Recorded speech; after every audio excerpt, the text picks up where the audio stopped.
Hello, welcome to the Genius Gateway. Today we are going to discuss about abstraction. Abstraction is a powerful concept that helps us simplify complex ideas and objects. First of all, take a sight on the definition of abstraction. Abstraction is an act of removing elements of specify to emphasize commonality. What does it actually means? It's probably easy to explain with an example. Imagine you have a car. The car has a lot of attributes such as engine type, the number of miles is traveled, the age of the car, and even their paint color of the car.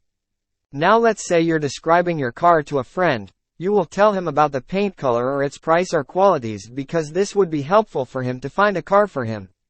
On the other hand, if you describe your car to the mechanic, he wouldn't care about the paint color. He'd want to know about the engine type and fuel average and even the age of the car.